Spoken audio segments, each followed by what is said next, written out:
What is going on, everybody? My name is Ciara Lawler. Welcome to another week of Movie Mondays. This is the Heroes for Hire podcast. We're back again, talking all the week's movie news, entertainment news, and just generally having a bit of a chit-chat about everything to do with film.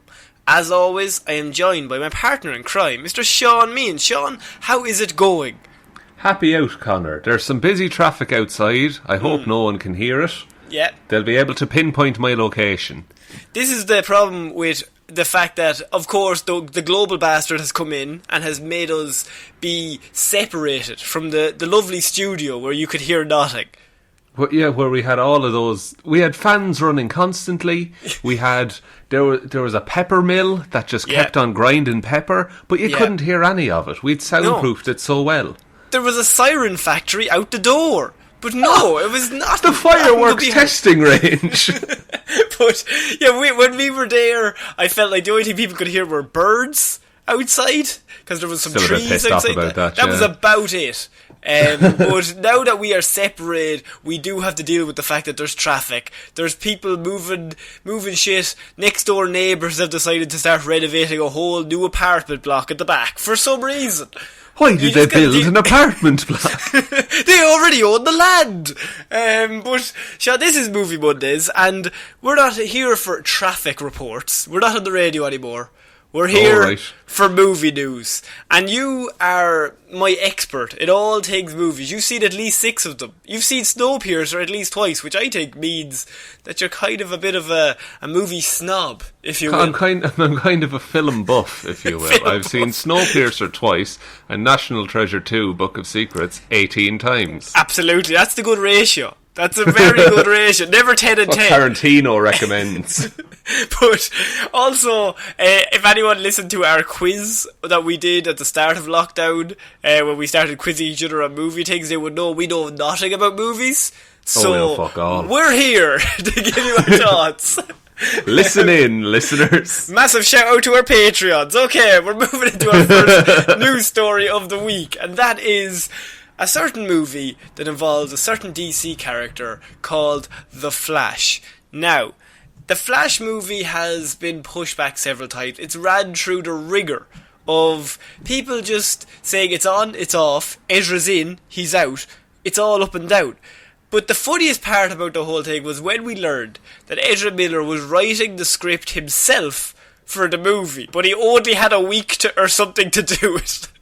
Yeah, he had to do some very hasty rewrites for the film to have any chance at being produced. The studio was like, we need the final script next Wednesday, and it was like Monday. It's like, fuck.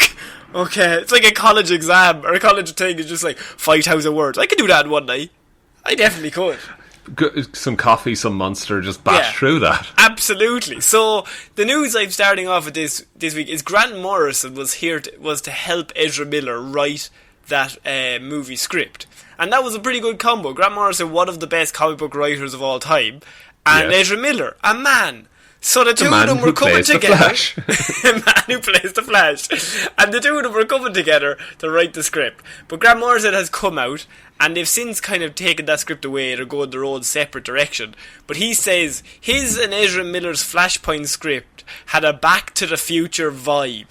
He has come out and he did his own interview about the whole situation with Collider, and the vibe he was giving off was his Flashpoint movie was going to be a Back to the Future kind of style movie where you would see the Flash going back to all these different areas in time. Oh, okay, so it's like the Hill Valley, that it's always that town square and it's just that at different points in time kind of a thing? Yeah. And this is what he said. Yeah, I mean, Ezra Miller and I wrote that last year, but it kind of, you know what it's like? It was just one of those things. Well, I thought we had a really good version of the script, and we wrote it as fast as the Flash. Grant Morrison, you little devil. That's a comic book joke. Because it was so demanding, he said. But it was pretty good. I think after a few drafts, it would have been great, which to me sounds like they wrote it quite hastily. They watched Back to the Future. They did, and they were like, fuck, copy and paste. Fuck, let's have Control that. C? Control V. Ezra, you've done it again. But the way some studios work, these things just come and go. I think about 15 people have already written versions of the Flash film. That's insane. A film that no one wants. Is too many. Would more than 5 be too many choices in terms of scripts?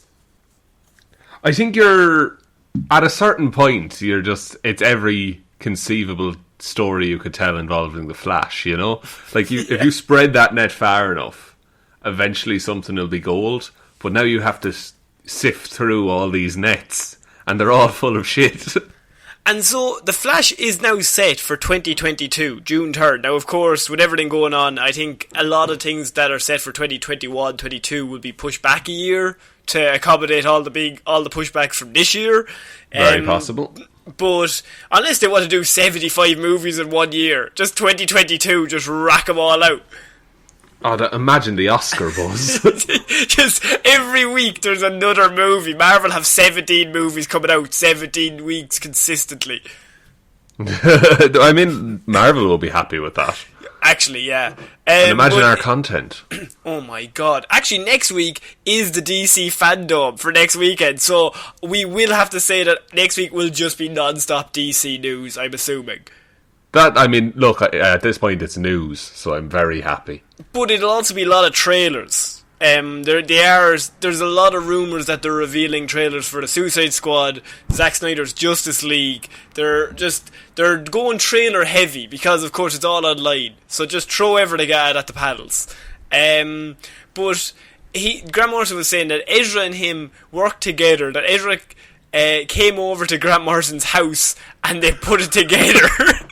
He knocked on the door and he was wearing like a Boy Scout uniform. He was like, Mr. Morrison, can you help me with my homework? And he's like holding out the pages. I think I did it wrong. Do it better, Mr. Morrison. It's like he tried to draw the Flash, but it's just a red scribble of crayon. Also, I kicked my ball over the fence. Could you go to the back and get it, please? I'll sit and then he's just on the couch and his feet are touching the ground and his legs are just waggling. Oh, and he's sipping like a carton of juice with a straw in it. So what are we going to do with the Flash? What about this really old movie, Back to the Future? Grant Morrison is like, I've written thousands of comics, kid. Just cigar in his mouth. Well, I would watch that movie. Like, Grant Morrison's the grizzled old comics veteran who thinks no one wants a classic comic story anymore. And like, Ezra's this young kid who comics are his only friend. Ye kids won't understand. I could write a Flash movie, but it won't be watched. Ezra's like, I'll watch it, Mr. Morrison. We'll make it ourselves. I'll even learn how to run this time, I promise. Grant says, yeah, it was pretty good, the script. I mean, I don't know what they're doing with it, but it was pretty good. And it was a very different kind of superhero thing. It was more like Back to the Future, I would say, than a superhero movie. So that would imply that they are very much like I think it was Flashpoint, so he was going to be in separate parts of the timeline at any given moment in the movie, and it was going to be a way to reset everything. But I kind of like the idea of a Flash Back to the Future movie, as much as I don't like Ezra Miller writing it himself. Yeah, it's interesting, because we need to nail down at some point what is a superhero movie. You know, that's true, because I think before 2005, it was very much... It was a cliche genre. Like, you had rom-coms, you had superhero movies. Yeah, whereas now it's nearly on par with saying the word, like saying something's a blockbuster movie. You know, like massive grand scale productions about. See, I want to say like superpowered characters, but then you have, like, have you ever seen Defendor? No. It's Woody Harrelson, and he plays a man he's kind of mentally impaired, but he makes himself into a quote unquote superhero vigilante. But is that a superhero movie? Again, somebody has superpowers in it. But sure, like the Fast and Furious movies now, none of them can die. Yeah, they are all invincible. But are they superhero movies? It's a weird one, but like, when you look at the Flashpoint story, I actually read it throughout lockdown, and it's not like it's closer to Back to the Future than you might think, because it's not that he's hopping between times willy-nilly. He goes back and is stuck there for a good while. Yeah, and he's trying to set and then the things that he changes affects everything now. Yeah, so it's like how Marty's dad was like this nerd and he grew up to be this meek little snivelling man. But then he punched a rapist and now he's a successful author. It's the origin story of all great heroes. Is that a superhero movie? Is that a like, he does punch a rapist. I think that's on the level of heroism, I think peaked at that point. And you could have like Thomas Wayne being like the Doc Brown character. But he still calls him Ezra for some reason. Oh, and he's played by Grant Morrison. Oh, that'd be good. Ezra, you little shit. Come here. But I don't mind that as a pitch for a superhero movie, being like, oh, let's make it like this movie that for many people set the standard of time travel. Like, that's an easy way to relate it to people. Well, like, for example, Phil Lord and Chris Miller also wrote treatments for the project. Like, they have also written scripts. Phil Lord and Chris Miller, obviously famous from the Lego Movie, famous for Spider-Verse. So they know a thing or two about superhero movies. Yes. But they were I think they were very early on in the production. They were gotten rid of before Ezra Miller was told to write it himself. And then he made the great decision of bringing Grant Morrison in. Because I don't think there's too many comic book writers more respected than Grant Morrison. And so if he wrote something, I think people would be like, well, at least it's going to be close to the character we see in comic books. Yeah, because he's got this pedigree of like, this is how this character would act and this is what they would do. And so I just thought it was an interesting idea. I seen that interview and I was just like, I think that would be cool as just a Back to the Future Flash movie, just combining Flashpoint and Back to the Future. And then if Grant Morrison is showed at Ezra Miller, I'm all about that. Like, learn how to run, dickhead, is what he would scream at him. I want Where him to shout quips? like Christian Bale, like how Christian Bale shouted at that lighting dude. I want Grant Morrison to yell at Ezra Miller like that. You're walking into my light, dude. You're walking into my fucking light. Jesus. Keep the accent the whole time. What is Christian Bale's accent? Because that Welsh. man is Welsh, but he's not Welsh.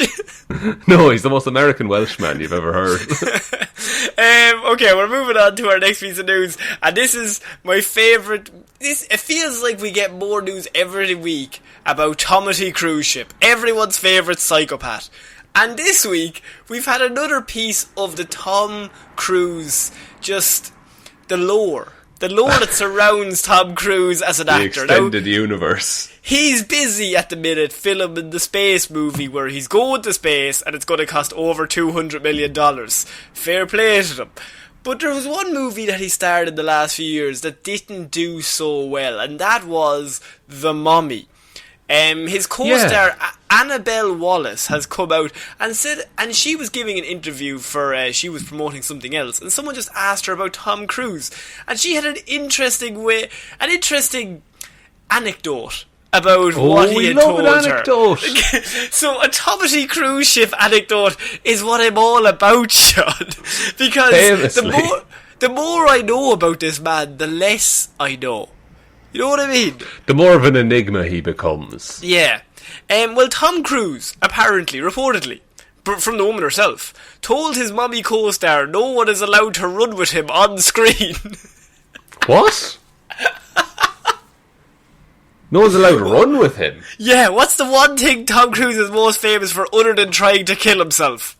Running in all movies. And there's apparently someone did a projection of like how much money each movie has made, and the longer he runs in the movie, the more money it makes. Scientifically. That's insane. Yes. What is the benefit to not having anyone else run with him though? Because surely he's still running. Yeah, but he's the fastest. What if somebody else ran beside him and was also faster than this? I mean, what if... Okay, but hypothetically, if Tom Cruise hires a 27-year-old and they're able to run faster than his 57-year-old body. That Impossible, could ruin... first of all. He's powered by lizards, but that could ruin his image as Hollywood's toughest man. Is that his image currently? I think so. It's so... Did he say this to her directly? Like, they were gearing up for a scene where they're running, and he was just like, "Oh no, you're not in this." Yes, that's what happened. Yes. So she was on set, or she was doing this interview, and they asked her, and she said her exact quote is, "He's on a different level, and I ticked the box. I got to run on screen with him, but he told me no at first. He said, in quotes, 'Nobody runs on screen with me.'" This is just something he's decided. He's just... Imagine having that much power. Like, if we all see a big monster and we're running away, only I may run. Only I may dance. Would it be weirder if he ran and everyone else stayed still in the scene? Because then it would look like he's just terrified and everyone else is cool with it. Oh, yeah. And then her response was, "But I'm a really good runner." And he was like, "Oh! Oh, jeez, I didn't know other people could run well." Well, she said to him, "Oh, I have this rare thing where if I run, I might die." I'm Mo Farah, she said. I'm actually Mo Farah. Pulls off a Scooby-Doo style mask. It's Mo Farah underneath. So she says, this is still in the quote, "So I would time my treadmill so that he'd walk in and see me run. And then he added all these running scenes. So that was it. It was like better than an Oscar. I was so happy."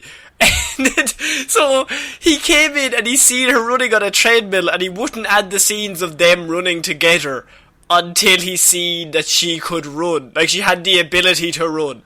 But everyone can run. I think so. I think that's pretty much a universal fact that if you can run for maybe 10 seconds, but you can still run. Yeah, like Ezra Miller can't run. We know this. He's the scientific. He's the outlier to the human race. But everybody else. Yeah, but I would, to spite him, I would make him say, "Okay, I put in all these running scenes," and then I would say, like, "Oh, I don't run." And after twisting my ankle. I jumped across a building and shattered my ankle. Broke both my legs. I jumped across a bigger gap than you did, Tom. Just the biggest gap you can imagine. Imagine a big gap. I jumped from a helicopter, Tom, and then I landed on the building, and I broke both legs, but I kept going in the scene. That's how cool I am, Tom. And I jumped, and I ran into a saw trap. And not then to bring I back up from that. Back to the Future, but is Tom Cruise Marty McFly? Like, if you called him chicken enough, would he do so? I think he might, Yeah. Just goad him into whatever you want him to do as an actor. But, you see, I just... you know when you come across a headline, you're like, that is very Tom Cruise. That he won't let other people run beside him because he's the only one who can run in a scene. Yeah, like, we've just come to be... Like you say, it adds to the Tom Cruise lore, because now it's just, oh, of course that's how he acts. Of course. I mean, I wouldn't expect anything else from him. Also, there was news that Mission Impossible 7 has been delayed again after another stunt went wrong when a motorbike caught fire during one of the stunts. What the fuck, lads? Yeah. Who's in charge of that set? Yeah, I don't know. Apparently the bike was meant to, there was a big jump and the bike was meant to land, and when it landed it exploded. And I just set fire to itself. It just didn't explode. It just didn't explode. And the only line that I have here from the article is Cruise had checked out the stunt setup the day before and is said to be very annoyed about what happened. So it says no one was injured, but that's for the time being until fucking Cruise turns up to set, I'd say. Yeah, I think there's going to be a few skulls cracked. He's like, I signed off on this. Why is he allowed to inspect it after? He's the one who's inspecting it. How does that make any sense at all? Surely you just get a stunt coordinator. Get the boys from John Wick in. Just have a look at it. Get the demolitions expert to take a look. Not Tom Cruise saying, "Oh, I'll see what I can do here." On his lunch break, he just rambles over. He just decides I can help. Yeah, I think the ramp needs to be bigger. Tom, you're going into space. It needs to be bigger. Needs to be fucking bigger. More explosive. I've cut the brakes. I've cut all the brakes. More danger. I need more danger. You ain't out of control. You ain't in control. Okay, we're going to move on. Tomothy cruise ship. I hope next week we have more additions to the lore of the man himself. Oh, I have a funny feeling we will. Do you think... Right, I know this is terrible to say, but like, you know, in 30 years, when the poor man passes away of old age, I can only assume when he's 170 maybe. Actually, in 100 years. 100 years. He's going to outlive us all. But do you think people will have stories? Oh, I think so. Okay, we'll leave it at that. I think there'll be stories about Tom Cruise until the day we all die. I think people are too afraid to do anything now. But like you know how you hear all the stories about Howard Hughes in his last years. Yes, I think we're going to get that level of shit coming out. Oh no. Okay, we're moving on to Birds of Prey's Journey Smollett. Now, she was Black Canary in Birds of Prey. What did you think of her as Black Canary in the Birds of Prey movie? Solid performance. I don't know that she got the most to do that she possibly could. If that makes sense. But her performance was good. Well, speaking of more to do though, because Birds of Prey's Journey Smollett wants to return for a Black Canary TV show. Oh, interesting. Now that's do you tough think that would work? I don't know, honestly. Like, it would be interesting in the sense of like, oh, here's a TV show from the movie universe. Because we already have a Black Canary. We have 2 Black Canaries at one point in the Arrowverse. Oh yeah. CW. So, like, I don't know that there's a market for it necessarily. But I think the idea of here's this character from a movie and here's just what they get up to, which is kind of what Marvel, the Marvel Disney Plus stuff is going to be by and large. And if they could be on HBO Max or something. Like with Zack Snyder going there for his Justice League thing, you could technically start building out a connecting universe to that, because I think the Arrow universe is kind of its own thing. I don't know if you could throw her in there because there is already 2 Black Canaries, as you've said, and I just think that universe is kind of, maybe 5 years ago I would have said, oh, throw her in there, but now I think you're going to have to build off and make your own thing.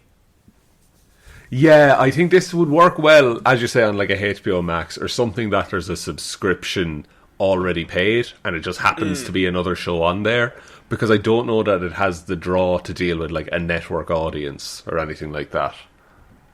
And do you think there'd be interest in a Black Canary movie if it was its own thing? I don't know, is the thing, because and it's nothing to do with the actress or the character even. I don't know if how do I put this? I have no interest in seeing it. Is my mindset.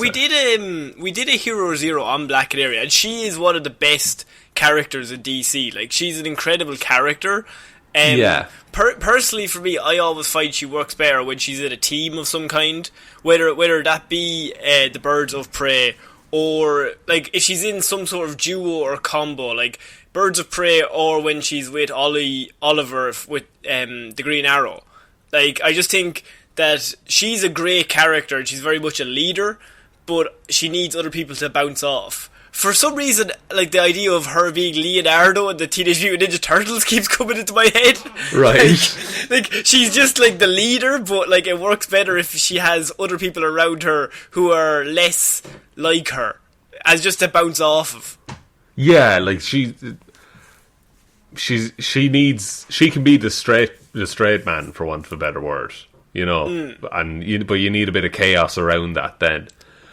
I don't think they would do a full Birds of Prey show on HBO Max, because I think they want to keep that for Harley Quinn and to drive her stories. So they're going to be probably doing maybe if they want to branch out into their own Birds of Prey, because I don't know if they'll do a full movie without Margot Robbie involved in a Birds of Prey 2, but it's just about the Birds of Prey.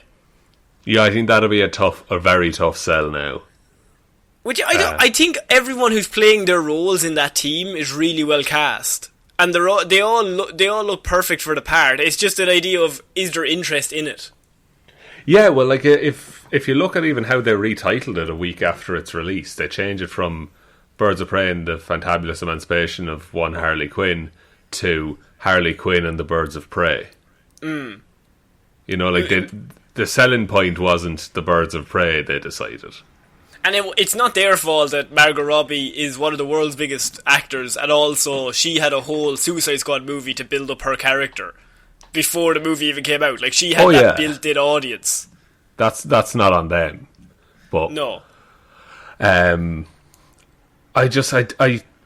maybe it's that I've seen a lot of superhero TV shows that are just not good. So I don't want to be burned again. Are we just drained on TV shows? I think superheroes in general, like the TV 2014 was like peak superhero and TV show constantly. Like, you'd go watch a Marvel movie, then come back and watch Arrow. Yeah, and it was good while it was good, but then eventually it became awful. Like, you couldn't look anywhere without seeing superhero content. And this is why we do this show. No, and I still love the superhero stuff. I still think it's great, but I'm happy with the level we have now. I've gone against it all. I think they're all nerds. Only nerds like this kind of stuff now. So I've kind of said, no, I'm now cool. Thank you, everyone, for listening to this episode of Movie Month. Lockdown has really made me change my tune. Lockdown has soured you. If anything, I thought you'd be looking for more content. True. Well, I do want more content, but of a specific kind, Sean. That is remakes. You know I love them, and you know they're coming. You do love them when they are coming. 3 Men and a Baby remake is happening at Disney Plus with Zac Efron to star in the lead role. What the fuck? Who gives a shit? It's genuinely nothing. It's funny. It's really funny. There's 3 men and a baby. What can't look after babies. But Jesus! There's a whole, like, why remake it is the thing. Make a new story. Remakes. You love remakes. I know that about you. Name one remake that I like. Boys. This 3 Men and a Baby remake. Aladdin, Lion King. Haven't seen either version. Oh fuck. I'm running out of remakes here. But actually, everything's a remake. Fuck, you're right. 21 Jump Street is a remake of a TV show, and that's a good movie. You prick, that's good. Yes! Oh, he got me. I knew I'd get you. But 3 Men and a Baby. Tom Selleck, Steve Guttenberg, Ted Danson. It's a classic. It's a classic. People are non-stop talking to me. I'm on Twitter a lot. And people are non-stop tweeting, when are we going to get a remake of this classic? People want to see more. And thankfully, they've listened. The studios have listened, and they've decided that Zac Efron has come onto the project. He will be, I'm assuming, the Tom Selleck role, but that means you have 2 more guys to come in. Because guys can't look after babies. It's so fucking funny. Let's go. Who is like the modern day Steve Guttenberg? Nobody's ever said that sentence. Is that a new sentence? There's no person on the planet, not even Steve Guttenberg, has said, who do you think is the modern me? It's like, he's still alive, is the thing. Yes, true. They're all still alive. And I think Tom Selleck looks great. You ever see him in Blue Bloods? Is that the show? He's looking well. Oh, actually, you know who could play Steve Guttenberg? Oh, here we go. Agent Coulson Oh. Oh. And what's Now, he Agent might be Cole's too name? old. What? No, he's too old. You can't have Zac Efron as one of them and then Agent Coulson. Let me see how old Phil Coulson is. Clarke Gregg is his name. Clarke Gregg age is the top suggested. Okay, Clarke Gregg is 58. Do you think he might be a bit out of Zac Efron's age range? I think he could have been in the original. And he actually might have been a bit old for the original. Probably could have been, actually. Okay, that throws that out. My entire basis for that, by the way, was that they look kind of similar, but they are made of a similar age. I think that's just the only comparison, yes. But so you have, and how do you replace Ted Danson? I don't really know, and he's killing it at the minute. We're in like the Ted Danson renaissance. The Ted-assance. I'm sure he'll come back. Surely Selleck and Guttenberg and Danson are all coming back in this. Oh, even just for like they pop up, and it's like, no, oh hey, Zac Efron and his two friends are looking after this baby, and then it cuts to the three of them, or they like in a park, and the three of them walk past with their grown ass child, and the child is just a delinquent. The three of them are like, fucking dickhead child. He's just like listening to Arctic Monkeys and smoking. He just didn't listen to us the whole time. Three men can't raise a baby. They look directly at the camera. Well, I guess we need women. Wah, wah. Who do you get to star alongside Zac Efron? Because, I mean, you have Zac, you've got those baby blues. You need two other people. Oscar Isaac. Oh, fuck. Oscar Isaac. No, I think Oscar Isaac, he'd look at that. You can't have two of them. You can't have two handsome people in the one thing. I think the other two have to be medium. Just regular looking men. Like regular men. Because I think otherwise Zac Efron and Oscar Isaac are going to be competing against each other. That's, yeah. Bill Skarsgård? Can we get Bill Skarsgård in? Bill Skarsgård? You could. Jake Johnson from New Girl? Jake Johnson from New Girl? Yeah. Ted Danson. No, we can't do Ted Danson. That's Seth Rogen. Oh. Well, then you're bordering on just like a Seth Rogen comedy. Paul Rudd. Get the gang Ciara back together. What's James Franco up to? What is James Franco up to? He's the last thing I saw, he was in The Disaster Artist. What's the other Franco? Dave, get David. Although no, Dave and Zach are too similar. They're like, they could be clones of each other. Yeah, they could be clones of each other. Fuck's sake. This is hard. This movie's a terrible idea, and I don't like it. This'll never get made. But no, it's Zac Efron's in it though, and I think it will. Yeah, I think it is a Disney Plus like original thing. This isn't going to cinemas, is it? No, I think it's Disney Plus. Although maybe it will. I don't know. I think I don't want this. I don't think anyone needs this. But Disney have decided they're making it, so it's going to get made. Sometimes you read a headline, I know it's going to annoy you. But you know what I can't wait for is when like the trailer for this comes out and some fucking hero on YouTube is going to recut it with like bits from the Ted Bundy thing that he played and make it really sinister. Yeah, it'll just be shots of the child and then shots of him as Ted Bundy staring at the child. It's going to be great. It's going to be great. I'll make that if no one else does. Okay, we're going to move on to another 3 words I think you will like. I said I'd follow these 2 stories up because you're already pissed off. Yeah. And I think this is the one to really pick you up. Disney live action remake. It's 4 words. There's a hyphen somewhere in there. I don't know between what. Diz and knee. Disney's live-action remake of Pinocchio has made its first casting. Okay.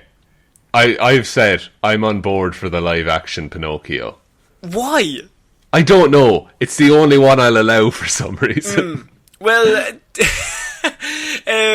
so it will be directed by Robert Zemeckis, and I will say that they have made one casting choice, and I think they've done well, because the first cast is of Geppetto in the Pinocchio movie. Now, who is Geppetto, Sean?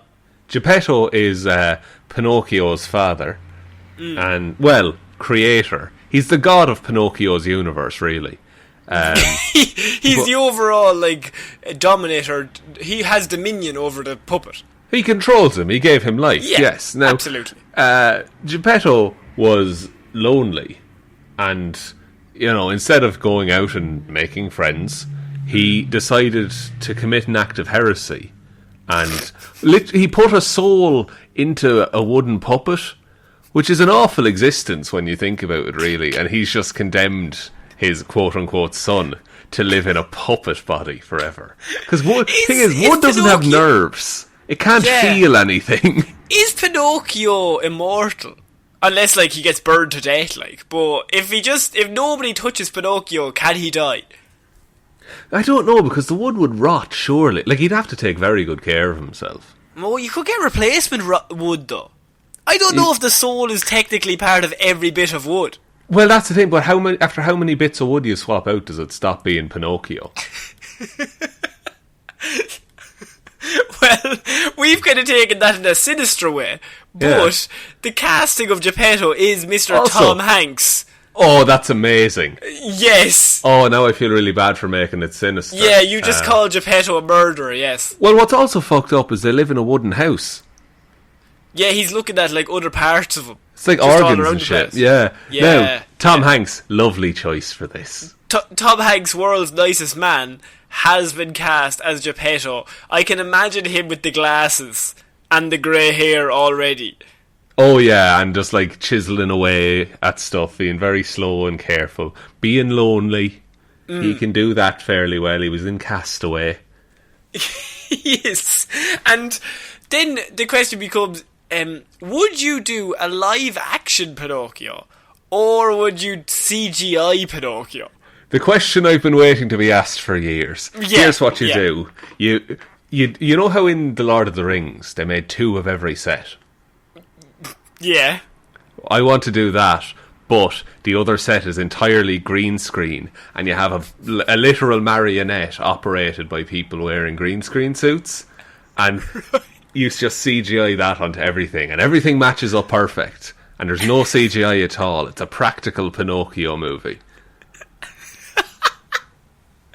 Right. So you're just basically costing them millions to make it harder. How fucking expensive is a marionette? I mean, yeah, but you have to get these people in to do it all day, and the green screen. Sure. Tin of green paint, and... Yeah, tin of green paint. I'm sure someone would do it for... Throw the Time movies there for 10 minutes. Yeah. Sure, it'll make itself. Trailermaker.com. There you go. Tom Hanks just talk to that big bottle of red paint. No, green paint. Oh, you bought red paint. We're broke. Imagine one of them came back with red paint. Oh, fuck. You are honestly not going to believe this. Yeah. Sometimes I think I'm made of wood, you know? Knocks on his skull. Forget me head if it wasn't attached to me. Fuck, you know. What do we cost ourselves? $500,000. Oh, fuck. Oh, it's very good paint. Oh, jeez, it was good stuff. I'll paint the house red. I'll have to. It's very strong. It's a very strong piece of red. Paid in advance, yeah. But yes, Tom Hanks has been cast in the live-action Pinocchio remake. I think this is very good casting because Tom Hanks is Tom Hanks. And everyone listening to this knows that if you have Tom Hanks, the movie's going to be instantly better. Yeah, and I think it's a good get for a Disney remake as well. Because I feel like Tom Hanks has like proper actor credibility, you know? Where so what has he ever won? Nothing. Feck all, lad. He was in the Polar Express, which is weird. Oh, if it looks like the Polar Express. What if they Polar Express him again? And why don't they Polar Express everything? Because it looks awful and terrifying. Yeah, that's true. But at the same time, it would be a bold strategy. Let's see if it pays off. Like, what if they Polar Express everyone, except Pinocchio is still the practical puppet that I described? Like, there's no benefit to it at all, but that's how they do it. And there's just bottles of red paint and random scenes, because they couldn't take them out. Yeah, it's just like, and it stands out like a sore thumb on the green screen. That's fucking weird. Yeah, genuinely, I like that casting. This'll be the one I watch, like, definitely. I will not watch this movie. What? Why not? What's your problem? I cannot agree with live-action remakes of animated movies. Disney just needs to make a new movie. There's a very good Pinocchio live-action that's already been made. Is there? Yeah, it's terrifying. Oh, right, okay. I was scared of the Blue Fairy as a kid, because I thought she could just pop up anywhere and freak me out. Oh yeah, that's true. To be fair, that would cause a lot of your childhood trauma. Yeah, it would. Thanks. Yeah. We're moving on to our next piece of news, and this is a possible spoiler, Sean, for Spider-Man 3. Now, you love Spider-Man. I know that about you. And the last two Spider-Mans have been called something involving home. For the Homecoming, and then there was Far From Home. Yes. And so we've been kind of waiting, what is the new title for the new film? It's coming out scheduled for 2021, but I mean, as we said, everything could be pushed back again. But it is now said that it could be called, now this is a spoiler for a title of a movie. I don't know if this classifies as like skip it if you don't want to know. Okay, I'll be gone then. No, but it could be called Spider-Man Homesick, is what it could be called. Okay. Homesick. Yes. So he's on a boat. Oh no, that's seasick. Fuck. No, that's seasick. Homesick could be, I mean, he was at home, and then he was far from home. Now, where is he going that he's getting sick? Away from home? Into hiding? Into hiding, because everyone knows he's Spider-Man. Everyone knows Peter Parker is Spider-Man. He hates being in New York, because everybody knows who he is. He's homesick. Sick of it. Yeah, that'll work. This is, I think that's a fine title. It was about this time before, like, sorry, I'm trying to phrase it. It's a very confusing sentence I have in my head, but who's the modern day Steve Guttenberg is what you're about to say. I'm still on it. It might be Tom Holland. It might be. No, but like in the months leading up to Far From Home's release, it was about the same length of time as we have now that we found out that was called Far From Home. So I totally believe that this would be the title. It's up on Esquire and Maxim. They've both used that film's title. Pretty reputable sources then. Yeah. But we've had a whole bunch of rumours about this. We've heard Kraven the Hunter might be in it. But I think it will be Peter Parker on the run, and maybe people hunting him. See, that's actually even better. If he was like on the move, and he's trying to get back home, but he's not allowed because he's constantly moving to try and get away from, if it is Kraven the Hunter or some sort of other villain who now knows his identity. Him and Aunt May are on the road across America. That would be quite cool. And then you could do like I see there's a storyline in the comics called Brand New Day, and right. It follows on from Civil War, when Peter Parker revealed himself as Spider-Man, but they make a deal with the devil to get his identity back, but he wants him and Mary Jane's relationship, and I don't think they'll do that, but I think there could be some like MacGuffin that'll help Peter get his old life back. Because there has to be a scenario where, are they just going to go about it now in the Marvel Universe that everyone knows who he is? See, it's an odd one, because the Marvel, like the movie universe, everyone knows who everyone is, really. I suppose, yeah. Like, superheroes are like celebrities. And in the sense that, like, there's not very many secret identities.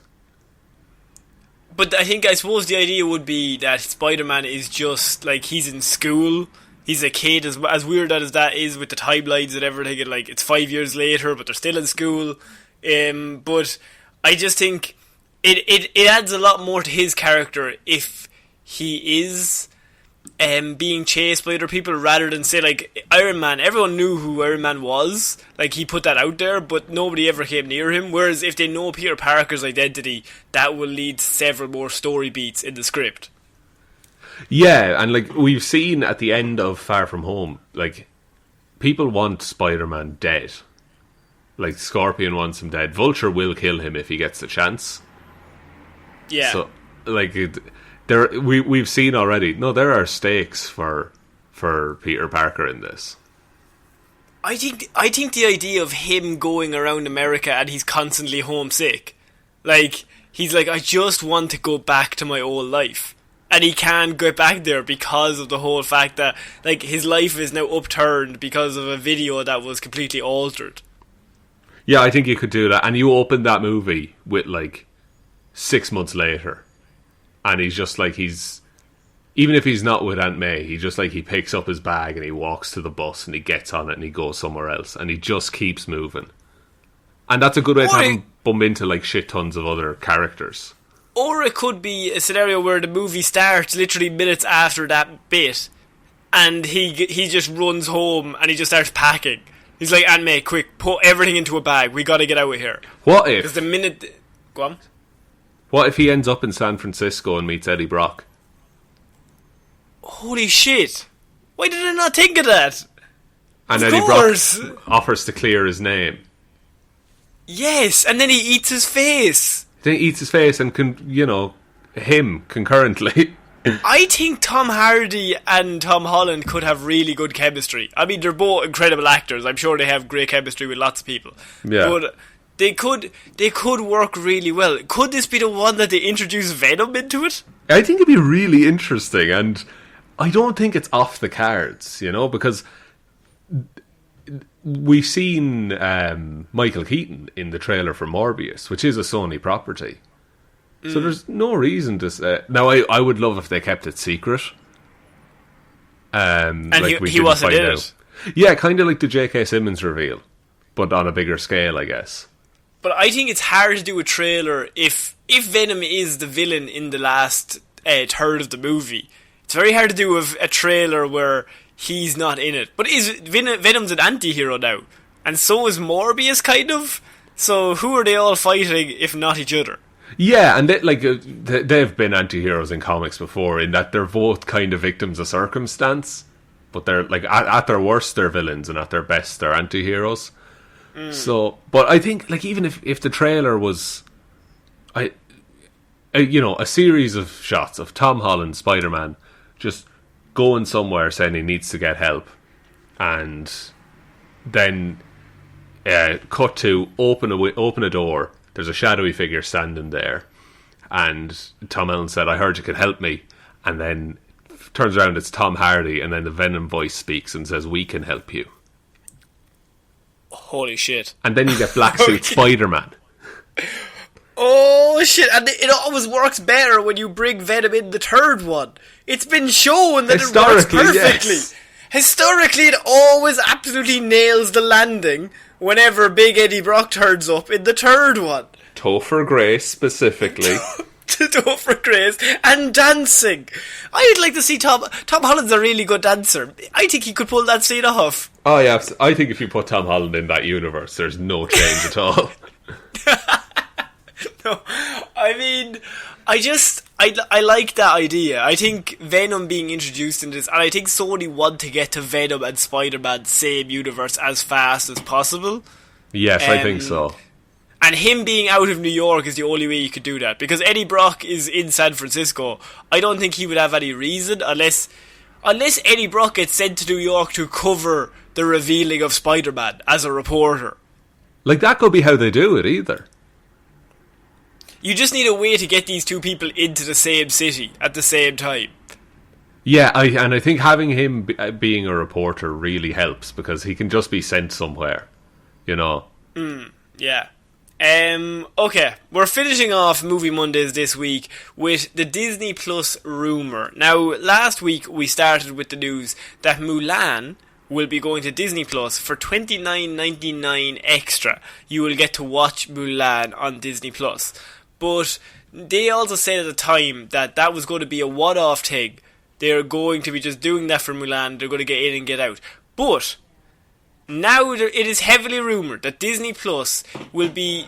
Disney Plus is rumoured to exclusively release more big movies via Premier Access, which means this could become a more common thing that they reveal, or they release massive films for $29.99 on Disney Plus. It is not said if it's going to be a one-off $29.99 or if it will be $30 every single time you want to watch a new movie, which I would assume that is probably the way. Because I think it's going to be $30 a pop, yeah. $30 a pop, which could change the whole cinema landscape as we know it if this catches on. Yeah, see, the thing is that for that to work, you need to have those films stream in, 4K quality in a lot of cases. Because if you impose any restrictions, like if you put a watermark on it to stop piracy, that's gonna affect people's viewing experiences, and people won't pay 30 quid for that. But the other side of that coin is that once there's a high quality version of it, it's just going to get shared everywhere. If you put anything on the internet, it will be shared. There's no two ways about it. Yeah, so either you make it super accessible and affordable, or you don't do it. Because do you think it's a reasonable business model to think $30 is like people will pay that every single time they want to watch a movie? Because cinemas now, before the global bastard, they would give you, say, a cinema card, and you pay $20 a month, and you get access to loads of movies, and you could go back and forth as many times as you want to that particular cinema.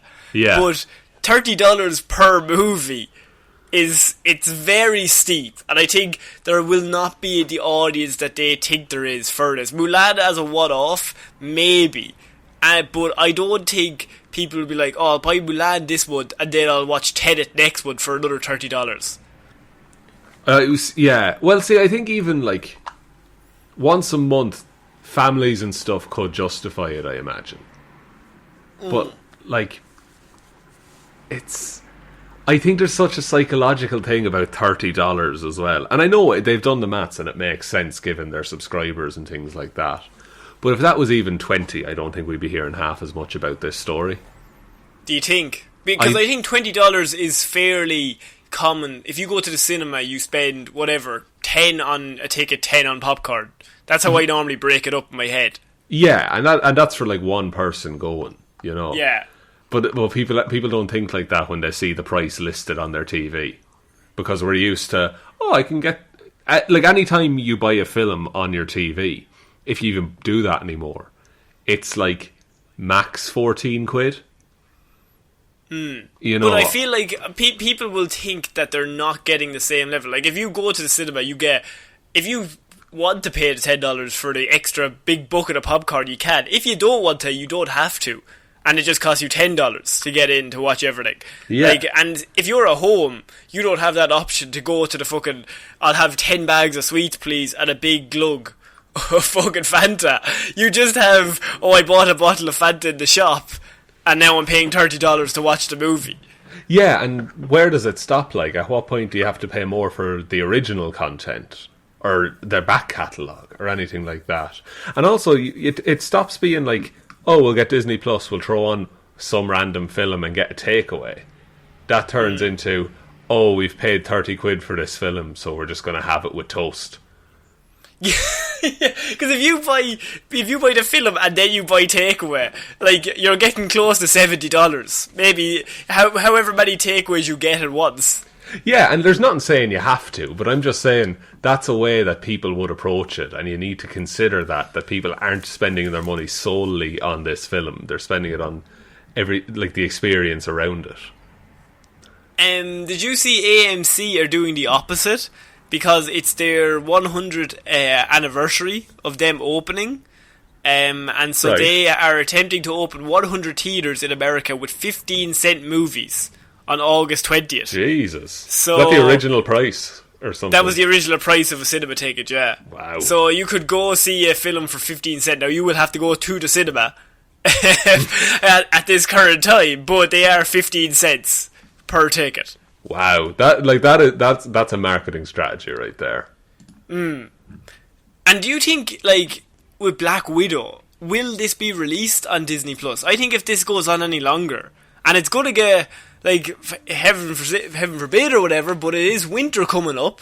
Yeah. People have the schniffles, so I mean, it might be pushed back again. I think we could have a scenario where Black Widow will be released on Disney Plus, and they will have to charge you for $30. Yeah, and look, I'll pay it is the thing, and I hate myself for it, but I will. I think they'll do it with Milan, and then they'll see how it goes. See how it goes. I think if that goes well, we might get New Mutants, and then if that goes well, we might get Black Widow. Did you see New Mutants, though, on their poster? They have not budged their release date, by the way. That is still the 28th of this month. That's but they, on their poster, they have said, experience IMAX for the first time in months. Come see the New Mutants movie. So they're like selling it as like, this is your first big cinema experience, guys. Treat yourself, lads. Treat yourself to New Mutants. As opposed to if there was other movies out, it would be the same as the rest of them. But you haven't seen anything since February. So you'll take what you're given. So yeah, I read that and I was like, I think this could be the start. Like, this whole global thing could be the start of a brand new cinema experience going on. Like, and I don't think it'll be better, but I think people are taking advantage of the fact that cinemas aren't open now. So there's an opening in the market. I think so, and I think that, like, the movie industry is going to have to adapt to what the music industry had to adapt to 10 years ago. Yeah, with Spotify and everything. Exactly, yeah. Like, it's just either adapt or die, really. And Blockbuster still, they're adapted.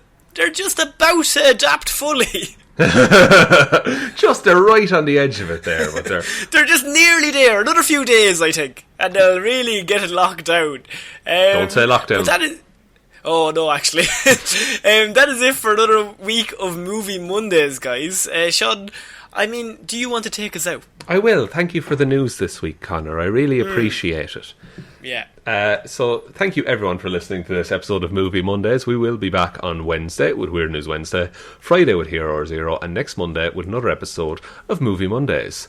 Big thank you goes out to all of our patrons who support us over on Patreon. Those wonderful people are Alexander Williams, Ciara Lawler, David Clarke, Ed Ball, Joe Burney, Ray Ging, Roisin Hally and Ryan Evanson.